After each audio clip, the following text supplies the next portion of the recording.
नमस्कार दोस्तों, दिल से स्वागत करता हूं आपका अपनी चैनल में। क्या ड्रीम 11 फिर से कमबैक हो सकता है? क्या आपके मन में बहुत सारे सवाल होंगे। जी हां, अभी नया नया अपडेट निकल कर आ रहा है सामने की। नेक्स्ट अपडेट आ चुका है। किस तारीख को सुनवाई होने वाली है, जितनी भी फैंटेसी कंपनियां हैं, जितनी भी सारी चीजें हैं। क्योंकि आपको भी पता है ऑनलाइन गेमिंग बिल आने के बाद, आपको भी पता है दोस्तों, ऑनलाइन गेमिंग बिल आने के बाद सेंट्रल गवर्नमेंट के द्वारा जो ऑनलाइन गेमिंग बिल लाया गया, इसके अगेंस्ट बहुत सारी कंपनियां ऐसी हैं जो कि कोर्ट में चैलेंज करने वाली थी, जिसकी सुनवाई 8 सितंबर को होनी थी। लेकिन 8 सितंबर को ही एक नया अपडेट आया जो कि सुप्रीम कोर्ट की तरफ से आया कि सुप्रीम कोर्ट ने सारे के सारे जितने भी यहां पे कर्नाटका हाई कोर्ट या फिर दिल्ली हाई कोर्ट और वहीं बात करेंगे एमपी हाई कोर्ट में जो यहां पे ऑनलाइन गेमिंग बिल के अगेंस्ट जो कंपनियों का पिटीशन फाइल किया गया था, उस फाइल को ट्रांसफर कर देने की यहां पे सूचना मिली थी सुप्रीम कोर्ट के अलावा। क्योंकि अब जितनी भी सारे फैसले आपको यहां पे इससे रिलेटेड, यानी कि फैंटेसी और फैंटेसी इंडस्ट्री से रिलेटेड जितनी भी यहां पे पिटीशन होंगी, वो सारे के सारे सुप्रीम कोर्ट में ट्रांसफर कर दिए जाएंगे। 8 सितंबर को ये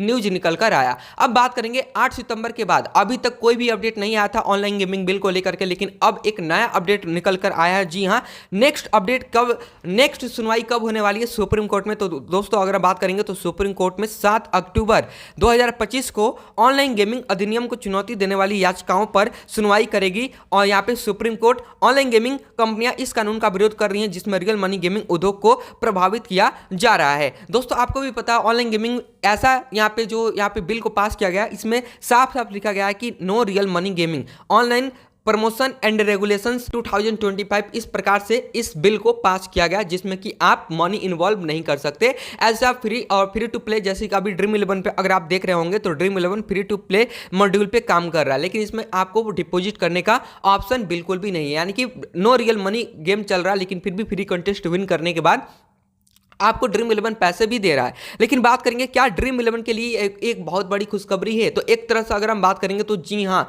क्योंकि ड्रीम 11 को, तो आपके मन में सवाल होगा कि क्या ड्रीम 11 से इससे रिलेटेड क्या है? अगर कंपनियां सुप्रीम कोर्ट में यहां पे सुनवाई करवाती हैं तो इसमें क्या ड्रीम 11 बैक हो सकता? तो दोस्तों आज से 3 साल पहले ड्रीम 11 पे फिर से यहां पे केस किया गया था कि ड्रीम 11 की वजह से ऐसी चीजें हो रही हैं और ड्रीम 11 गेम ऑफ चांस है, ना कि गेम ऑफ स्किल। तो उस केस को सुप्रीम कोर्ट में जीता था। तो सुप्रीम कोर्ट में जीतने का यही एक एडवांटेज मिलेगा कि अगर ये सुनवाई सुप्रीम कोर्ट में होती है। और आपने अगर ध्यान दिया होगा तो ऑनलाइन गेमिंग बिल जो आया था गवर्नमेंट की वजह से, तो इसमें साफ साफ यहाँ पे ऑनलाइन गेमलिंग और ऑनलाइन यहाँ पे बेटिंग जो चीजें होती हैं उससे और गेम ऑफ स्किल को एक साथ मैनेज किया गया है। और उन्होंने ये कहा कि इससे यूथ बिगड़ रहा है और साथ ही साथ बहुत सारे गरीब फैमिली ऐसी है जो कि सुसाइड कर रही है इस ऑनलाइन मतलब गेमिंग की वजह से। लेकिन उन्होंने यहाँ पे ऑनलाइन गेमिंग बिल लाने के बाद ये वहाँ पे मेंशन नहीं किया कि क्या ड्रीम 11 जो कि स्किल बेस्ड गेम है उसी से ये सारी चीजें सुसाइड वगैरह हुई हैं। लेकिन इसका प्रूफ कोई नहीं दिया गया है सेंट्रल गवर्नमेंट के द्वारा, जो कि 8 सितंबर को उनको जवाब देना था। लेकिन बात करेंगे जब ये सुप्रीम कोर्ट में मामला जाएगा तो सुप्रीम कोर्ट में क्या होने वाला है?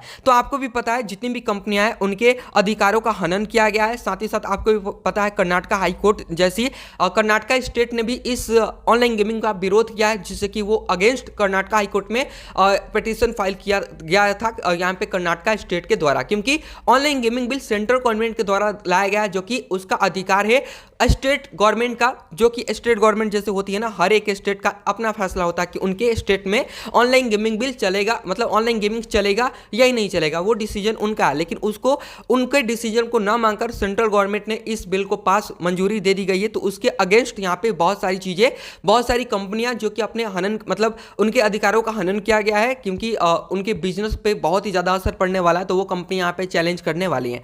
तो गाइस यही अपडेट बनकर आया है। Head digital works petition challenge the promotion and regulations of online gaming act, listed for hearing the Supreme Court before a bench of Justice JP Pardiwala and KV Viswanathan of 7 October 2025। तो ये एक नया update बनकर आया है। बात करेंगे अभी 26 सितंबर को ही एक नया अपडेट ये भी आया था कि business shut down because of law online gaming companies tell supreme court. Supreme court से ऑनलाइन गेमिंग कंपनियां कह रही हैं कि बिजनेस शट डाउन हो चुका है। जितने भी करोड़ों का ये बिजनेस चल रहा था फैंटेसी का, वो पूरा का पूरा इस गेमिंग की वजह से, मतलब ऑनलाइन गेमिंग बिल आने की वजह से पूरा का पूरा शट डाउन हो गया है। तो यही आपको अपडेट देखने को मिल रहा है। अब देखेंगे कि क्या 7 अक्टूबर को सुप्रीम कोर्ट का फैसला फैंटेसी कंपनियों के फेवर में आता है या फिर दोस्तों बात करेंगे कि ऑनलाइन गेमिंग बिल के फेवर में आता है, क्योंकि ऑनलाइन गेमिंग बिल जो आया था तो उसमें यह भी कहा गया था कि कंपनियां टेरर फंडिंग करेंगे, लेकिन कैसे, जबकि यहाँ पे अगर आप ड्रीम 11 पे केवाईसी वगैरह वेरीफाई करते हो तो वैसे कैसे वो टेरर फंडिंग हो सकता है। हाँ, ऑनलाइन गेमिंग बिल आया है तो ऑनलाइन गेमलिंग जो होता है उस पर आप प्रतिबंध लगाइए, उससे कोई दिक्कत नहीं है, लेकिन जो गेम ऑफ स्किल से चल रहा है, जो कि आपके अंडर में केवाईसी सारी चीजें चल रही हैं, तो आप कैसे कह सकते हो कि यहाँ पे टेरर फंडिंग हो रही है। तो ये सारी चीजें अपडेट बन के आ रही हैं और आगे क्या होगा गाइस, तो सारी चीजें आपको बताऊंगा। नेक्स्ट अपडेट तो 7 अक्टूबर को ही आने वाला है और हाई चांसेस से ड्रीम 11 पिछला केस भी विन किया था और ये वाला केस भी विन करेगा। जितनी भी फैंटेसी कंपनियां होंगी ये भी इस चैलेंज को विन करने वाली हैं 7 अक्टूबर को। तो देखते हैं क्या फैसला आता है। जो भी अपडेट होगा इस चैनल के माध्यम से आपको तुरंत अपडेट दूंगा। तो अगर आप चैनल पर नए हैं, चैनल को दिल से सब्सक्राइब करके जुड़े। चलिए मिलते हैं किसी नेक्स्ट अपडेट के साथ।